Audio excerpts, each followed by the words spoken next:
Hello my dear student, आप सभी का स्वागत है मेरे यूट्यूब चैनल पर जिसका नाम है कॉमर्स विद सुनीत जांगड़ा। इसमें हम आज देखेंगे बिजनेस स्टडी क्लास 12 का चैप्टर नंबर 6 जिसका नाम है स्टाफिंग। स्टाफिंग जनरली हम अपने डेली यूज़ में भी क्या करते हैं, इसको डेली लाइफ में भी इसको यूज़ करते हैं। स्टाफिंग का मतलब होता है कि लोगों को पदों से भरना, मतलब स्टाफ की नियुक्ति करना। इस तरह से हम देखते हैं कि यह है मैनेजमेंट का। सबसे पहले मैनेजमेंट के फंक्शन में क्या था, प्लानिंग हमें देखा कि क्या करना, कैसे करना, कब करना है, इसका पूर्व निर्धारण करना ही क्या कहलाता है, प्लानिंग कहलाता है। उसके बाद हमने देखा कि सेकंड फंक्शन आता है ऑर्गेनाइजिंग होता है कि जो हमने प्लान तैयार किया है उसके बेस पर एक संगठन में क्या क्या पद बनाए जाएंगे उन सभी का निर्माण करना ऑर्गेनाइजिंग में आता है। फिर हमने क्या किया, पदों को तो क्रिएट कर दिया कि क्या क्या पोस्ट रहेंगी, ठीक है, लेकिन उसके लिए लोगों की नियुक्ति करना ही क्या कहलाता है, स्टाफिंग। ये मैनेजमेंट का थर्ड फंक्शन है जिसके द्वारा मैनेजमेंट को कार्य किया जाता है। तो चलिए देखते हैं क्या होता है staffing. Staffing means putting people to job. क्या है स्टाफिंग का मतलब होता है कि लोगों को जॉब पे रखना। It's begin with human resource planning and include different offer function like recruitment, selection, training, development, promotion and performance appraisal of workforce। इसमें क्या है, यह है ह्यूमन रिसोर्स प्लानिंग से शुरू होता है कि हमें कैसे लोगों को पदों से भरना है, और उसके बाद क्या आता है, इसमें रिक्रूटमेंट आता है, सिलेक्शन और ट्रेनिंग, डेवलपमेंट, प्रमोशन और परफॉर्मेंस अप्रेजल, ये सभी किसके स्टाफिंग के अंडर आते हैं। नेक्स्ट हम देखते हैं need and importance of staffing. मतलब ऐसी क्या ज़रूरत पड़ गई हमें कि स्टाफिंग की को मैनेजमेंट का फंक्शन के रूप में लाया गया। इसमें फर्स्ट वन है obtaining competent personal. Proper staffing help to discourage and obtaining competent personal for various job. इसमें क्या है कि प्रॉपर स्टाफिंग करने से क्या होता है, जो हमें अपनी जॉब के लिए एक प्रॉपर पर्सनल यानी प्रॉपर व्यक्ति को हम चुन सकते हैं। नेक्स्ट है high performance. Proper staffing ensure higher performance by putting right person on right the job. इसके द्वारा क्या है कि सही व्यक्ति को सही जॉब पर रखा जाता है, जिससे क्या होता है हमारी ऑर्गेनाइजेशन जो संगठन है उसकी परफॉर्मेंस अच्छी आती है। Next one is continuous growth होता है। Proper staffing ensure continuous survival and growth of the enterprise. यदि हम पोस्ट के ऊपर अच्छे से अच्छे क्या है कॉम्पिटेंट एम्प्लॉय को रखेंगे तो इससे क्या होती है, हमारी जो एंटरप्राइज है या ऑर्गेनाइजेशन है उसकी ग्रोथ होती रहती है। Optimum utilisation of human resource. इसमें जो मानव संसाधन होते हैं ना, हम क्या करते हैं मैनेजमेंट को भी एक मानव मैनेजमेंट में भी ह्यूमन को एक संसाधन के रूप में देखते हैं। क्योंकि ऐसा क्यों होता है, क्योंकि अकेला मशीनों के द्वारा हम कोई भी संस्था रन नहीं कर सकती। उसे चलाने के लिए हमें क्या है ह्यूमन की ज़रूरत पड़े ही पड़ेगी। तो इसलिए क्या है ह्यूमन को भी एक रिसोर्स की तरह माना जाता है। और स्टाफिंग के थ्रू क्या होता है कि जो ह्यूमन रिसोर्स है यानी मानव है उसका प्रॉपर यूटिलाइजेशन होता है, जिससे हम क्या कर सकते हैं कि minimum cost per maximum production कर सकते हैं। Next one is improve job satisfaction. इसके द्वारा क्या होता है, जॉब सेटिस्फेक्शन मिलता है हमें। क्या होता है, it improve job satisfaction and morale of employee. यदि हम सही पोस्ट पर सही पर्सन को चूज करेंगे तो वो अब अंदर से सेटिस्फाई होगा और अच्छे से काम को करेगा। नेक्स्ट हम देखते हैं कि ह्यूमन रिसोर्स मैनेजमेंट क्या होता है। ह्यूमन रिसोर्स मैनेजमेंट एक वाइडर टर्म है। स्टाफिंग क्या है, इसके अंदर आता है ह्यूमन रिसोर्स मैनेजमेंट के। जैसे पहले क्या होता था, पहले सोल प्रोप्राइटर होता था कि एकल स्वामित्व वाली संस्थाएं मोस्टली ज़्यादा देखी जाती थी।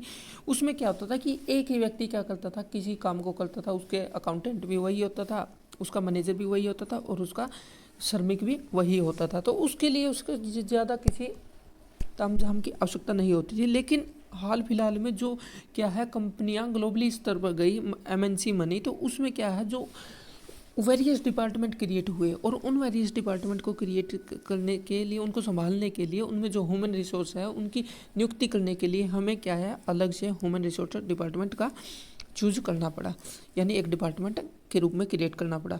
तो चलिए देखते हैं। The function of human resource management is to provide skill human element to the enterprise. एक संगठन में अच्छे मानव को, ह्यूमन रिसोर्स को प्रोवाइड करना। Therefore big enterprise create a separate department called HRD, human resource department. जो big enterprise, बड़ी संस्थाएं हैं, MNC कंपनी है, उन्होंने अलग से डिपार्टमेंट खोल दिया गया जिसको क्या बोलते हैं, ह्यूमन रिसोर्स डिपार्टमेंट बोलते हैं। This department work under HR manager. यह डिपार्टमेंट है जो HR मैनेजर के अंडर में काम करता है। डेफिनेशन देखते हैं हम। Human resource management is the recruitment, selection, development, utilisation, compensation and motivation of human resource of the organisation. इसको डेफिनेशन भी बोल सकते हैं और हम क्या है, यह स्कोप भी कह सकते हैं कि हम HRM यानी ह्यूमन रिसोर्स मैनेजमेंट के अंदर क्या क्या पढ़ेंगे।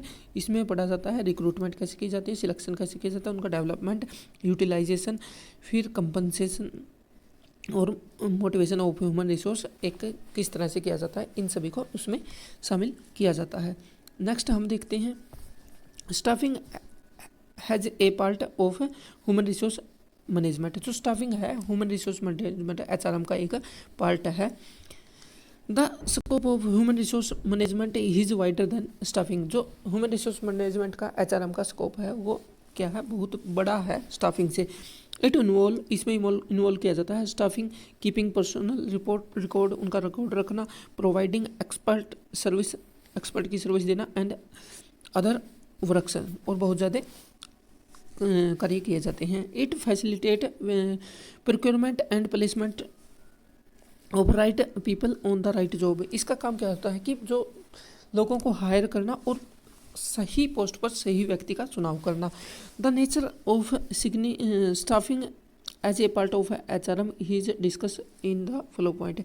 जो स्टाफिंग की नेचर क्या क्या है इसमें देखते हैं। स्टाफिंग इज, फर्स्ट वन है staffing is called, staffing is people centered and is relevant all type of organization and which all category is of personal from top to bottom।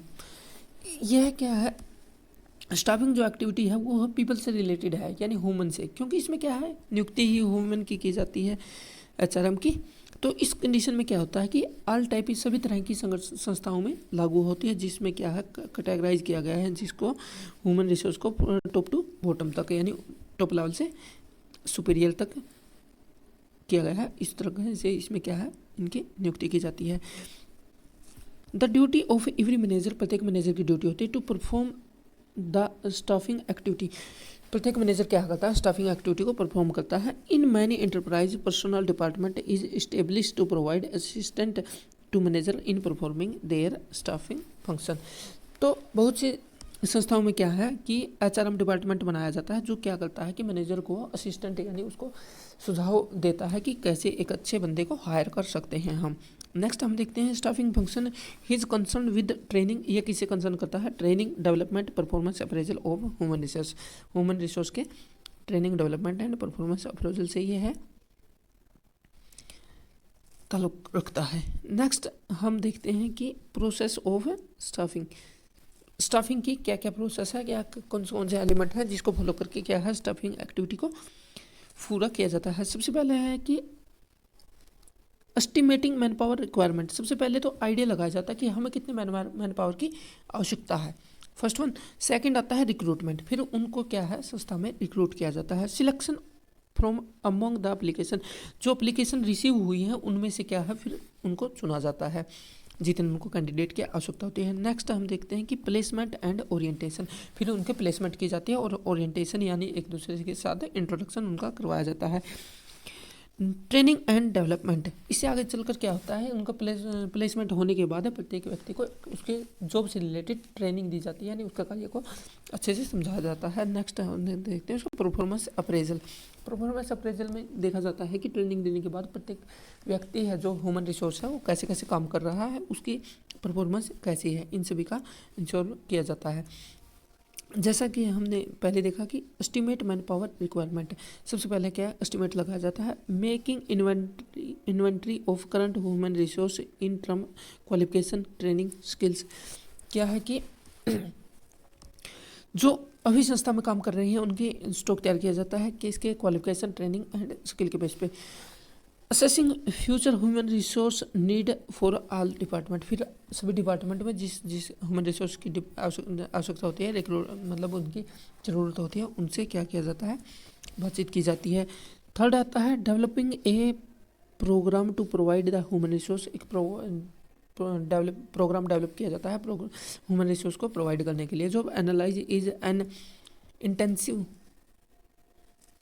Way to finding detail related job analyse में क्या है कि हम उस job से related सभी activity को जान सकते हैं। इसका नेक्स्ट पॉइंट है क्या, सिलेक्शन प्रोसेस का ऑफ स्टाफिंग का रिक्रूटमेंट है। It refer to identify the resource of manpower availability and making effort to secure applicant for the various job position in an organization। इसमें क्या है कि संस्था में मैन पावर एबिलिटी का पता लगाना और उसके बाद क्या हो उनको एफर्ट करना कि बहुत ज़्यादा से ज़्यादा एप्लीकेशन हम रिसीव कर सकें। नेक्स्ट वन आता है सिलेक्शन।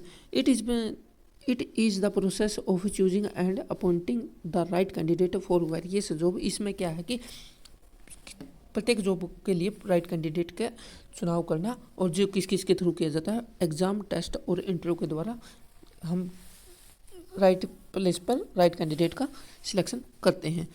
नेक्स्ट आते हैं सिलेक्शन करने के बाद क्या है, हमें उन्हें प्लेसमेंट ओरिएंटेशन होता है।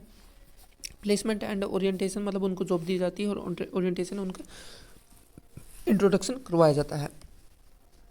One A new employ report for duty, जब एक नया एम्प्लॉय रिपोर्ट करता है ड्यूटी के लिए, he is to be placed on the job for which he is best suited, उसको जॉब पर रखा जाता है जो उसके लिए बेस्ट सूट होती है। Placement is very important process as it can ensure right person for right job. एक क्या है सबसे इम्पोर्टेंट जॉब है, इसमें क्या देखा जाता है कि राइट पर्सन होना चाहिए राइट जॉब के लिए।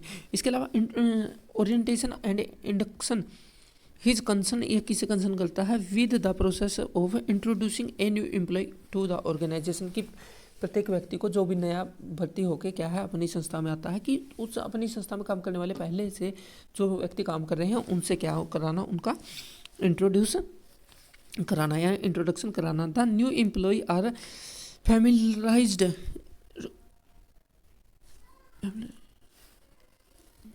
with their unit superior and fellow employee, उससे क्या है उनको फैमिलियर किया करवाया जाता है, किससे, यूनिट से जहाँ वो काम कर रहा है उससे, सुपीरियर से, एंड फेलो एम्प्लॉय जो उसके नीचे काम करेंगे। They are also be inform about working hour, उसमें क्या है उसको वर्किंग आवर बताया जाता है। प्रोसीडर फॉर अवेलिंग लीव के बारे में बताया जाता है, उसके medical facility, history and geography of organisation, इन सभी बातों के बारे में बताया जाता है, जिसको क्या कहा जाता है, ओरिएंटेशन कहा जाता है। अब हमने क्या किया, पर्सन अपॉइंट कर दिया, प्लेसमेंट कर दी उसकी, और ओरिएंटेशन यानी उसका इंट्रोडक्शन भी करवा दिया। उसके बाद नेक्स्ट आता है ट्रेनिंग एंड डेवलपमेंट, उसका ट्रेनिंग देना कि जिस पोस्ट के लिए उसको रखा गया है कि उस पोस्ट से के लिए यदि कोई स्पेसिफाई वर्क है उससे रिलेटेड कोई स्पेसिफाई उसको ट्रेनिंग दी जाती है। Systematic training help to increase the skill and knowledge of employee, क्या है एक अच्छी ट्रेनिंग क्या हेल्प करती है उसकी स्किल को इम्प्रूवमेंट करने में, इंक्रीज करने में, और क्या है उसकी नॉलेज को बढ़ाने में हेल्प करती है। डेवलपमेंट में क्या किया जाता है, development involve growth of an employee all respected, मतलब प्रत्येक नज़रिए से एक एम्प्लॉय के क्या है उसका विकास करना क्या कहलाता है, डेवलपमेंट कहलाता है। It is the process by which the employee acquire skill, इसमें क्या सीखता है employee, skill competence to their present job and increase their capability for higher job in future. इसमें जो व्यक्ति अभी जॉब पे काम कर रहा है उससे रिलेटेड क्या है उसकी कैपेबिलिटी में सुधार किया जाता है, और जो उसको फ्यूचर में जो मिलने वाली है उसके रिलेटेड भी उसकी कैपेबिलिटी को हायर किया जाता है। नेक्स्ट आता है परफॉर्मेंस अप्रेजल, ये इसका लास्ट पॉइंट है, क्यों कि किसी व्यक्ति को ट्रेनिंग देने के बाद उसमें कितना सुधार हुआ, वह कितना कैपेबल है जॉब के लिए, इस तरह से उसमें देखा जाता है। It is concern with rating और evaluating to the performance of a employ. इसमें क्या है, जो किसी भी कैंडिडेट है या एम्प्लॉय की है उसको क्या क्या उसकी परफॉर्मेंस को रेट दिया जाता है या इवेलुएट किया जाता है। Transfer and promotion of the staff are based on performance appraisal. Performance appraisal के द्वारा ही क्या किया जाता है, किसी व्यक्ति की या प्रमोशन और डिमोशन की जाती है। नेक्स्ट हम देखते हैं कि रिक्रूटमेंट। इसका नेक्स्ट फंक्शन क्या था, रिक्रूटमेंट। रिक्रूटमेंट कैसे कैसे तरीके से की जाती है, ऐसे कौन कौन से फैक्टर हैं जो रिक्रूटमेंट को इफेक्ट करते हैं, ऐसे कौन कौन से फैक्टर हैं जिसके द्वारा हम रिक्रूटमेंट को कर सकते हैं। रिक्रूटमेंट में भी define as process of searching for prospective employee and stimulating them to apply job in organisation. Recruitment एक ऐसी प्रोसेस होती है जिसके द्वारा क्या है कि अच्छे एम्प्लॉय को सर्च किया जाता है और उनको प्रोत्साहित किया जाता है ताकि वो क्या करें, ऑर्गेनाइजेशन में जॉब करने के लिए अप्लाई करें।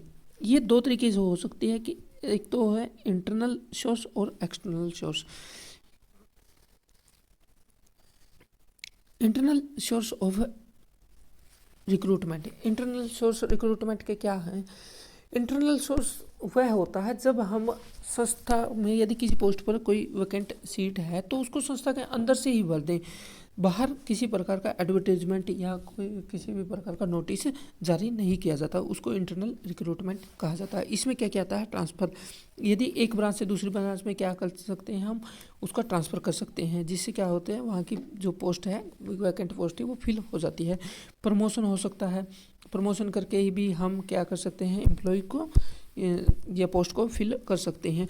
इसके अलावा डिवोशन होता है, डिवोशन के द्वारा भी हम क्या कर सकते हैं, पोस्ट को फिलअप कर सकते हैं। नेक्स्ट आता है ले ऑफ। ले ऑफ क्या होता है, to recall the temporary worker for work is called lay off. Worker को कुछ टाइम के लिए टेम्परेरी बेसिस पे वर्क करने के लिए बुलाना क्या कहलाता है, ले ऑफ कहा जाता है। जैसे ही उनकी ड्यूटी पूरी हो जाती है फिर उसको क्या कर जाता है, हटा दिया जाता है। Advantage of internal source recruitment. अब जैसा कि हमने इसके पॉइंट पढ़े थे, इसके एडवांटेज क्या है इंटरनल सोर्स ऑफ की रिक्रूटमेंट की। एक तो क्या होता है, feeling of job internally is cheaper. ये इसमें कॉस्ट कम आती है क्योंकि हमें किसी प्रकार का ना तो सिलेक्शन प्रोसेस करनी पड़ी और ना ही किसी प्रकार की कोई अदर एक्टिविटी करनी पड़ी जिससे हमारी कॉस्ट आए। और क्या है, नो वेस्टेज ऑफ टाइम। इससे किसी तरह का टाइम की वेस्टेज नहीं होती। हम जल्दी से क्या है, हमें अपने एम्प्लॉय के बारे में सारा पता होता है, जिससे क्या कर सकते हैं, हम सूटेबल पर्सन को हम इंटरनली प्रमोट करके या डिमोट करके क्या कर सकते हैं, किसी भी पोस्ट को फिलअप कर सकते हैं। Internal requirement also simplifies the process and selection and placement. इससे क्या होता है, बहुत ही सिंपल स्टेप के द्वारा हम किसी पोस्ट को भर सकते हैं। Employee are motivated to improve their performance. यदि किसी व्यक्ति को हम क्या करेंगे, प्रमोशन देते हैं, तो क्या हुआ, वो ज़्यादा मोटिवेटेड होगा, जिससे क्या है अपने जो भी कार्य को वो है और अच्छे बेटर ढंग से करता है। इसकी लिमिटेशन देखते हैं, what are the limitation of internal source. Internal source की क्या क्या लिमिटेशन है। इसमें क्या होता है, the scope of induction to fresh talent is reduce. नया टैलेंट नहीं आ पाता। जो संस्था में पहले से काम कर रहे हैं हम उन्हीं को ही प्रमोशन या डिवोशन देते हैं। इससे क्या है, जो नया टैलेंट है हम उसको सर्च नहीं कर पाते। द एम्प्लॉय में बिकम लिथर्जिक। एम्प्लॉय क्या होते हैं, एक दूसरे से, अब मान लें एक व्यक्ति को हम क्या प्रमोशन दे देते हैं, दूसरे को नहीं देते। इससे क्या होता है, एक दूसरे में उनमें हैम्पर्ड होते हैं। The spirit of competition among the employee में भी हैम्पर्ड। इससे क्या है, कंपटीशन करने की जो एक दूसरे में भावना उनको जागृत होती है। फ्रीक्वेंट ट्रांसफर ऑफ एम्प्लॉय में often reduce the productivity of an organisation. यदि बार बार हम ट्रांसफ़र करेंगे तो इससे क्या होता है कि व्यक्ति अपने कार्य को अच्छे से समझ नहीं पाता। नया इन्वायरमेंट में जाकर उसको काफ़ी टाइम लगता है एक दूसरे के साथ तालमेल या कोऑर्डिनेटर करने में। ऐसे में क्या है, उसके लिए अच्छा नहीं होता कि हम बार बार फ्रीक्वेंट ट्रांसफ़र करते हैं। नेक्स्ट हम देखते हैं external source of recruitment. External source क्या होता है, जैसे कि हमने इंटरनल सोर्स देखा। इंटरनल सोर्स कौन से होते हैं, जो कहाँ से अंदर से फिलअप किए जाते हैं। इसके अलावा एक्सटर्नल सोर्स होता है when the candidate from outside the organisation are invited to fill the vacant job position then is known as in external recruitment. जब किसी बाहरी व्यक्ति को किसी पोस्ट पर फिल करने के लिए इन्वाइट किया जाता है उसको क्या कहा जाता है, एक्सटर्नल रिक्रूटमेंट कहा जाता है। ये कितने टाइप की होती है ये इसमें देखते हैं। Direct recruitment, under the direct recruitment A notice is placed on the notice board on the enterprise specifying the detail of job available. इसमें क्या है कि एक नोटिस लगा दिया जाता है और उसके द्वारा ही लोगों को इनवाइट किया जाता है। Casual caller, many reputed business organisation keep the data base of solicited application in their office. जैसे क्या होता है कि कई संस्था होती है उसमें ऑर्गेनाइजेशन में लोग अपना रिज्यूम देते रहते हैं, ठीक है। बाद में जो उनका एचआर मैनेजर होता है उस डाटा को एक साथ इकट्ठा कर लेता है और बाद में उसको क्या करता है, उनसे कॉल करके क्या है रिक्रूटमेंट के लिए कहता है। एडवर्टीजमेंट, एडवर्टीजमेंट के द्वारा रिक्रूटमेंट कैसे होती है, जैसे हम किसी न्यूज़पेपर में या कोई भी पैम्पलेट छपाकर या टीवी पर, रेडियो, न्यूज़पेपर, इंटरनेट पर आदि पर हम क्या कर देते हैं, ऐड देते हैं, उसके द्वारा रिक्रूटमेंट की जाती है। एम्प्लॉयमेंट एक्सचेंज, आज के टाइम में जैसे क्या होती है एम्प्लॉयमेंट एक्सचेंज होती है कि कोई भी व्यक्ति बेरोजगार है, अनएम्प्लॉय है, तो क्या होता है वो बेरोजगारी ऑफिस में जाकर क्या कर सकता है, अपना रजिस्टर करवा सकता है। तो यदि किसी भी संस्था को ज़रूरत है तो वहाँ से कॉन्टैक्ट करके वो क्या कर सकते हैं, रिक्रूटमेंट कर सकते हैं। कैंपस रिक्रूटमेंट, जैसे हम कई बार देखते हैं कि campus recruitment and labour contractor can be used for this purpose. संस्था में क्या है अलग अलग तरह के लोग आते हैं भर्ती करने के लिए, जिसके द्वारा वो क्या कर सकते हैं, भर्ती कर सकते हैं। Merit of external source, merit क्या क्या है इनकी, क्वालिफाइड पर्सन, इसके लिए क्या, इससे क्या प्राप्त होता है हमें, जो पर बेस्ट कैंडिडेट को यानी नए टैलेंट को क्या कर सकते हैं, हम हायर कर सकते हैं, क्वालिफाइड पर्सनल हमें प्राप्त होता है। एक होती है वाइडर चॉइस, जैसे यदि हमारे पास इंटरनल रिक्रूटमेंट करते हैं तो उस कंडीशन में हमारे पास वाइडर चॉइस नहीं होती है, हमारी संस्था में जो एम्प्लॉय है उन्हीं को क्या कर सकते हैं, हम चॉइस करना पड़ता है। लेकिन यदि हम डायरेक्ट रिक्रूटमेंट या एक्सटर्नल रिक्रूटमेंट करते हैं उस कंडीशन में क्या होता है कि हमारे पास बहुत सारी एप्लीकेशन आती है जिसमें से हम अच्छे व्यक्ति को या बेस्ट पर्सन को सिलेक्ट कर सकते हैं। फ्रेश टैलेंट, इसमें नए नए क्या होता है, नए वर्ल्ड आता है ऑर्गेनाइजेशन में जो उसको हाई ऊंचाई तक पहुंचा सकता है। Competitive separate, if a company tap external source the staff will have to compete with the outsider। इसमें क्या है कंपटीशन की भावना आती है कि जो इंटरनल एम्प्लॉय होते हैं कि उनको बाहर के व्यक्तियों के साथ क्या करना पड़ता है, उनका कंपटीशन होता है। इसकी लिमिटेशन क्या है, limitation of external source of recruitment next हम देखते हैं। और इसके साथ ही क्या कर सकते हैं, आप ज़्यादा से ज़्यादा वीडियो देखने के लिए commerce with Sunit Jangra channel को सब्सक्राइब कर सकते हैं और इसको लाइक करें, शेयर करें, सब्सक्राइब करें, जिससे क्या है हम इस पर कोशिश करेंगे मोस्टली। इसके लिमिटेशन क्या है, लिमिटेशन में हम देखते हैं डिससेटिस्फैक्शन अमंग एग्जिस्ट एम्प्लॉय। यदि कोई एम्प्लॉय है संस्था के अंदर पहले से काम कर रहा है, यदि हम नए एम्प्लॉय को हायर करते हैं और उसको जॉब नहीं देते हैं प्रमोशन के थ्रू, क्या होता है वो डिमोटिवेट होते हैं और उनकी क्या होती है प्रमोशन नहीं हो पाती या उससे क्या है कि उसके वर्क परफॉर्मेंस पे फर्क पड़ता है। कॉस्टली प्रोसेस, इसके ऐसा नहीं है, इसमें बहुत सारे स्टेप को फॉलो करना पड़ता है जिसके द्वारा क्या होता है इसके बहुत कॉस्टली हो जाती है। लेंथी प्रोसेस कैसे है ये, इसमें क्या है बहुत सारे स्टेप को फॉलो करना पड़ता है जिसके द्वारा इसमें बहुत टाइम कंज्यूमिंग है, जिसके द्वारा बहुत लेंथी हो जाती है। नेक्स्ट हम देखते हैं रिक्रूटमेंट के बाद हम देखते हैं सिलेक्शन। रिक्रूटमेंट का मतलब होता है कि लोगों को इन्वाइट करना ज़्यादा से ज़्यादा, ठीक है। और सिलेक्शन में होता है कि जो जॉब आई है, जो एप्लीकेशन आई है हमारे पास, उनमें से बेस्ट का चूज करना क्या है, सिलेक्शन प्रोसेस कहलाता है।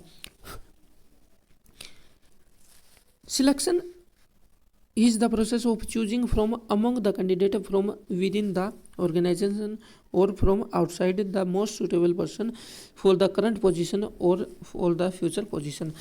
इसमें क्या है कि जो भी एप्लीकेशन हमें प्राप्त की है उस पर बेस्ट कैंडिडेट का चुनाव करना ही सिलेक्शन प्रोसेस कहलाता है। सिलेक्शन प्रोसेस कैसे कैसे होते हैं, क्या इसमें स्टेप को फॉलो करना पड़ता है, इसमें आइए हम देखते हैं। सिलेक्शन प्रोसेस में क्या होता है, सबसे पहला होता है प्रिलिमिनरी स्क्रीनिंग। सबसे पहले कोई जो बात एप्लीकेशन आती है, एप्लीकेशन को क्या है हम स्क्रीनिंग करते हैं। उसके बाद क्या आता है, सिलेक्शन टेस्ट रखा जाता है। उसके बाद टेस्ट जो पास कर लेता है उसके बाद इंटरव्यू के लिए बुलाया जाता है। इंटरव्यू के बाद रेफरेंस चेक होता है। रेफरेंस चेक में देखा जाता है कि किस व्यक्ति ने प्रेफर किया है। फिर सिलेक्शन डिसीजन लिया जाता है। फिर मेडिकल एग्ज़ाम होता है कि फिर जॉब ऑफर कर दी जाती है और कॉन्ट्रैक्ट और एम्प्लॉयमेंट मिल जाता है। तो इसको देखते हैं हम। प्रिलिमिनरी स्क्रीनिंग, जैसा कि बताया कि इसमें जो एप्लीकेशन आती हैं उनको क्या है प्रॉपरली चेक किया जाता है, उनकी क्वालिफिकेशन और उसके अकॉर्डिंग एक लिस्ट तैयार की जाती है। After application have been received they are properly checked and check as regarding qualification by screening committee. Screening committee के द्वारा उनकी प्रॉपर चेक की जाती है। A list of candidate to be called for employment test, उसमें से एक list तैयार की जाती है। उस लिस्ट में जितने कैंडिडेट है उनको टेस्ट के लिए बुलाया जाता है। And unsuitable candidate are rejected, उनको रिजेक्ट कर दिया जाता है। सेकंड ऑप्शन है selection test. These test include, इनमें क्या क्या इंक्लूड किया जाता है, psychological test which based on assumption that human behaviour at work can be predict by given various test like aptitude personality. इसमें व्यक्ति की साइकोलॉजी टेस्ट की जाती है कि किसी भी दी गई कंडीशन में व्यक्ति कैसा बिहेवियर करेगा। सेकंड आता है employment test for judging the applicant suitability. इसमें व्यक्ति को देखा जाता है कि वह उस जॉब के लिए सुटेबल भी है या नहीं है, इसमें एम्प्लॉयमेंट टेस्ट कहा जाता है। फिर है एम्प्लॉयमेंट इंटरव्यू। इंटरव्यू में क्या आता है, the main purpose of interview क्या है, to find out suitability of the candidate, जो सुटेबल कैंडिडेट को सिलेक्ट करना। To seek more information about the candidate, इसमें कैंडिडेट के बारे में अधिक से अधिक जानकारी प्राप्त करना। To give the candidate an accurate picture of job with detail and term and condition. इसमें क्या है कि जो कैंडिडेट होता है उसको जॉब के बारे में सारी टर्म एंड कंडीशन को बता दिया जाता है। नेक्स्ट हम देखते हैं रेफरेंस चेक। फोर्थ नंबर है reference check. Prior the final selection, final selection से पहले the prospective employer make an investigation of the reference supplied by the applicant. जो उन्होंने रेफरेंस दी थी उसका चेक किया जाता है। He undertake a thorough search into candidate family background, इसमें जो कैंडिडेट की फैमिली बैकग्राउंड चेक की जाती है, पास्ट एम्प्लॉयमेंट देखा जाता है, एजुकेशन देखी जाती है, पुलिस रिकॉर्ड, इन सभी के द्वारा क्या है उनकी रेफरेंस चेक में शामिल किया जाता है। फिर इन सभी होने के बाद क्या है उसका सिलेक्शन डिसीजन लिया जाता है कि इसको हम सिलेक्ट करें या ना करें। ठीक है, एक candidate who clear the employment test, interview and reference checks is prepared and then the select candidate are listed in the order of merit। Merit के बेस पर बाद में उनकी क्या कर दी जाती है, लिस्ट तैयार कर दी जाती है। नेक्स्ट आता है मेडिकल और फिजिकल एग्जामिन। सब कुछ सिलेक्शन हो जाने के बाद उनकी मेरिट तैयार की जाती है। उस मेरिट के बेस पर कैंडिडेट को बुलाया जाता है और जो भी क्वालिफाई करते हैं उनका क्या आता है मेडिकल एग्जामिन किया जाता है, और ताकि वो उस जॉब के लिए सही भी है या नहीं है, उसके बाद में उनकी हेल्थ और फिजिकल फिटनेस को देखा जाता है। इस तरह से फिर उसको है एट लास्ट उसको क्या कर दिया जाता है, जॉब ऑफर कर दी जाती है प्रत्येक व्यक्ति को जो भी उसमें क्या करना चाहेगा।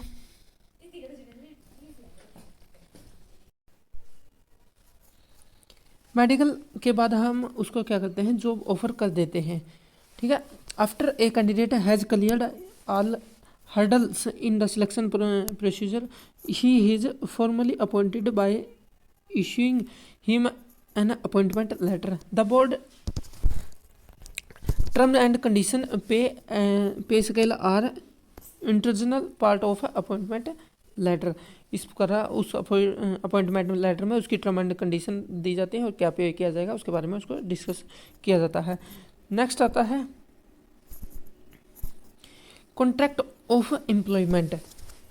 उसको ऑफर लेटर देने के बाद क्या है उसके साथ कॉन्ट्रैक्ट किया जाता है कि कितने टाइम के लिए उसको कितने हावर काम करना है, क्या क्या कंडीशन रहेगी, इन सभी का इनके बारे में क्या है जानकारी दी जाती है। After getting the job offer the candidate has to give his acceptance, यदि वो उसको स्वीकार कर लेता है, आफ्टर उसको स्वीकार करने के बाद both employer and employee will sign a contract, दोनों एक क्या है कॉन्ट्रैक्ट साइन करते हैं। एम्प्लॉयमेंट विच कंटेंट, जिसमें क्या क्या होता है, टर्म एंड कंडीशन, पे स्केल क्या रहेगी, लेवल लीव रूल क्या रहेंगे, यदि उसको छोड़ना चाहे तो उसके लिए क्या क्या टर्म एंड कंडीशन है, हावर्स ऑफ वर्क, वर्क की क्या कंडीशन रहेंगी, mode of termination of employment, ऐसे कौन कौन से तरीके हैं जिनको उसको हटा सकते हैं। इसमें फॉर एग्जांपल है, Nishant want to set a unit in rural area where people have very few job opportunity and labour is available at low cost. Nishant एक क्या है यूनिट को सेटअप करना चाहता है रूरल एरिया में, ग्रामीण क्षेत्र में, वहाँ पर क्या है वेरी फ्यू जॉब अपॉर्चुनिटी है और जो लेबर कॉस्ट क्या है बहुत कम आती है। For this he want 4 different head for sales, उसको 4 हेड चाहिए, क्या है सेल के लिए अलग चाहिए, अकाउंट डिपार्टमेंट के लिए चाहिए, परचेज डिपार्टमेंट के लिए और प्रोडक्शन डिपार्टमेंट के लिए चाहिए। He give an advertisement and short listing some candidate after conducting selection test.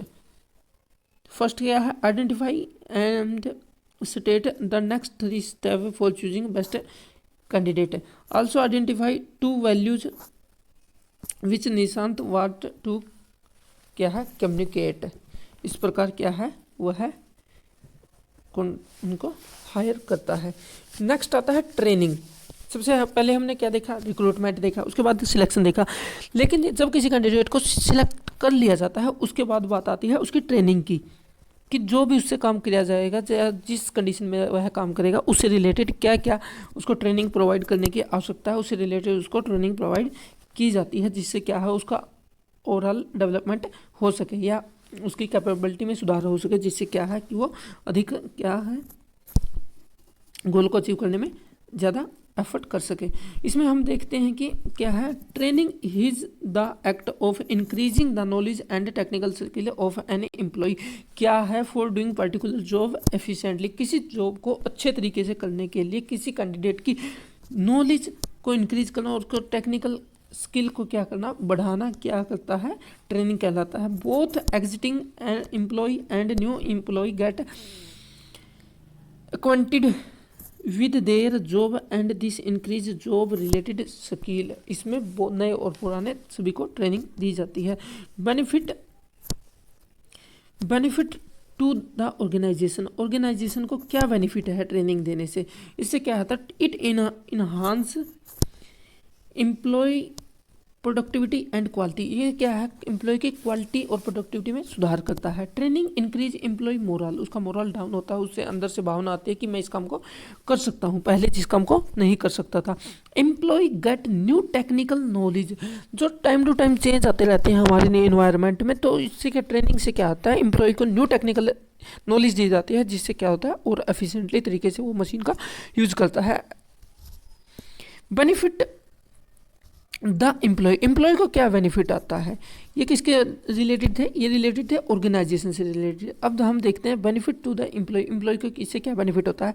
Improve skill and knowledge of employee, उसकी क्या है स्किल और उसके ज्ञान में सुधार होता है। Increase performance by individual help to, उसको अधिक कमाने के लिए हेल्प होती है। लेस एक्सीडेंट, यदि उसको प्रॉपर वे में मशीनों के बारे में नॉलेज होगी, इससे क्या होगा, कम से कम एक्सीडेंट होंगे। Training increase the satisfaction and morale of the employee, इससे क्या है उसका व्यक्तित्व में जो आत्मविश्वास की भावना है वो इंक्रीज होती है। नेक्स्ट हम देखते हैं ट्रेनिंग मेथड, ऐसे कौन कौन से तरीके हैं जिसके द्वारा हम ट्रेनिंग मेथड ऑफ ट्रेनिंग या उसको किसी व्यक्ति या एम्प्लॉय को ट्रेनिंग दे सकते हैं। ऑन द जॉब मेथड और ऑफ द जॉब मेथड, इसमें 2 तरीके से हम क्या कर सकते हैं, इसको ट्रेनिंग दे सकते हैं। ऑन द जॉब मेथड होता है कि काम को करते करते उसको क्या करना, ट्रेनिंग देना। ऑफ द जॉब मेथड होता है कि काम से अलग क्या करना, उसको ट्रेनिंग देना। इस प्रकार ये 2 तरीके से क्या है ट्रेनिंग दी जाती है। इसमें ऑन द जॉब ट्रेनिंग में क्या है, जॉब इंस्ट्रक्शन ट्रेनिंग, इसमें जॉब के बारे में बताया जाता है कि क्या क्या होता है। अप्रेंटिसशिप होता है कि जैसे ये ITI करने के बाद क्या है, उनको उसी फील्ड का क्या है प्रैक्टिकली वर्क करके दिखाया जाता है, जिससे उसके बारे में उसकी जानकारी होती है। जॉब रोटेशन में जैसे बैंक में आप जाके देखोगे, बैंक में जॉब रोटेशन होते हैं, प्रत्येक व्यक्ति को प्रत्येक काउंटर का काम सिखाने के लिए अलग अलग काउंटर पर बिठाया जाता है। फिर है कोचिंग, उसको कोचिंग दिलाई जाती है। अंडर स्टडी, उसको स्टडी कराई जाती है। मॉनिटरिंग मतलब किसी एक सुपरवाइजर के अंडर में रहकर उसको जांचा जाता है और उसकी गलतियों में सुधार किया जाता है। ये था on the job training, job से रहते हुए। ऑफ द जॉब ट्रेनिंग क्या है, जॉब से अलग लेक्चर क्या है, किसी स्पेशलाइज को बुलाया जाता है और उनको क्या है लेक्चर दिया जाता है। ये किसको क्या कहते हैं, लेक्चर मेथड कहते हैं। सिमुलेशन, ऐसी स्थिति सिचुएशन क्रिएट की जाती है, ठीक है, तो जिसमें क्या है किसी टास्क को पूरा करने के लिए उसके एम्प्लॉय को सिखाया जाता है। केस स्टडी में किसी पहले से जो घटना घटी है उसको उसके सामने रखा जाता है और उसके विचार लिए जाते हैं। रोल प्ले, इसमें व्यक्ति खुद किसी काम को करके देखता है, उसको रोल प्ले कहते हैं। इन बास्केट एक्सरसाइज, कॉन्फ्रेंस होती है, सेमिनार होते हैं, ग्रुप डिस्कशन होते हैं, सेंसिटिविटी ट्रेनिंग होती है और सिंडिकेट होते हैं। इस प्रकार से क्या है, ये ऑफ द जॉब ट्रेनिंग के कुछ पार्ट हैं। नेक्स्ट हम देखते हैं ऑन द जॉब मेथड क्या होता है। It referred to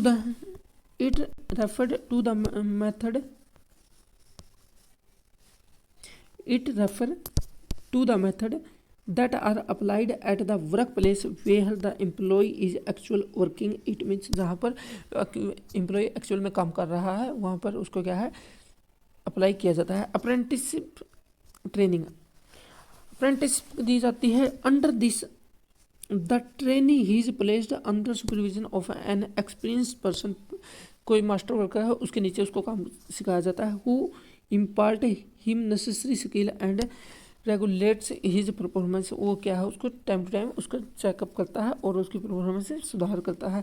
the trainee his give stipend while learning so that she can enjoy earn while you learn scheme, उसको क्या है इसमें पैसे भी दिए जाते हैं। इंटर्नशिप ट्रेनिंग क्या होती है।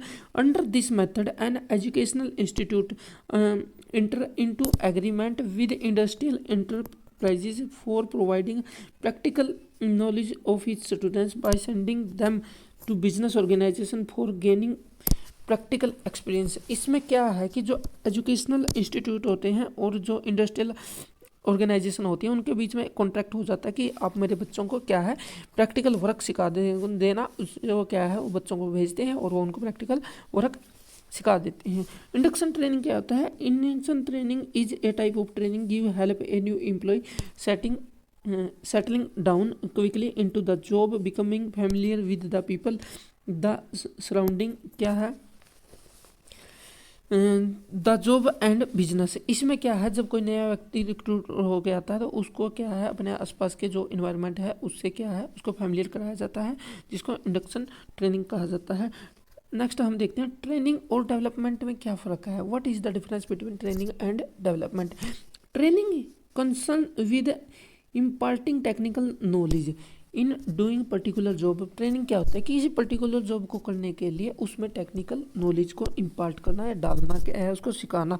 But development is a wider process, ये इससे बहुत बड़ी प्रोसेस है। Concern with growth of an individual all respects, प्रत्येक परसेप्ट से प्रत्येक एरिया या नज़रिया से क्या करना उसके जो एम्प्लॉय है उसके को डेवलप करना या उसका विकास करना क्या कहलाता है ट्रेनिंग एंड डेवलपमेंट कहलाता है। इस प्रकार हमने देखा है कि ये ट्रेनिंग एंड डेवलपमेंट है। अब देखते हैं इसमें डिफरेंस क्या क्या है। सबसे पहले तो मीनिंग ट्रेनिंग क्या क्या है। It means impart skill and knowledge doing particular job, किसी जॉब को करते हुए, पर्टिकुलर जॉब को करते हुए उसमें क्या करना, नॉलेज को डालना।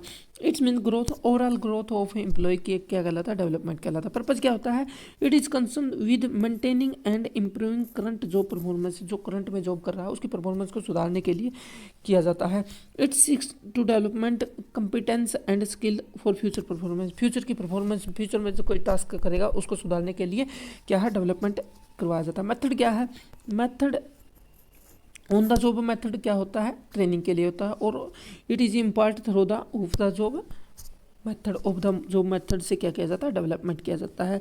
इसमें क्या है, the boss take the initiative for imparting training to the his subordinate, जो उनका बॉस है वो क्या डिसीजन ले जाता है। और इसमें क्या है, इंडिविजुअल क्या है, खुद भी डिसीजन ले सकता है कि मुझे अपना जो है इम्प्रूवमेंट करना है, तो इसके लिए वह क्या करता है, डिसीजन ले सकता है। नेक्स्ट हम देखते हैं ड्यूरेशन क्या होती है। Training program are organise in short term, ये शॉर्ट टर्म के लिए क्या इसके द्वारा जो टॉप लेवल मैनेजमेंट के द्वारा क्रिएट किए जाते हैं। बट क्या होता है, डेवलपमेंट टेक प्लेस और ए लॉन्ग पीरियड टाइम, एक लंबे समय लगता है किसी भी काम को अच्छे से करने के लिए। इसी के साथ क्या होता है, हमारा चैप्टर कंप्लीट होता है। और ये हमारा यूट्यूब चैनल है कॉमर्स विद सुनीत जांगड़ा, इसको क्या करें, ज़्यादा से ज़्यादा लाइक करें, शेयर करें, सब्सक्राइब करें। और इसी के साथ थैंक यू फॉर वाचिंग। और इसी के साथ हम क्या करते हैं, नई नई वीडियो लेकर आते रहेंगे, आप देखते रहिए और अपने ज्ञान बढ़ाते रहिए। Do subscribe my YouTube channel, like and share. Thank you.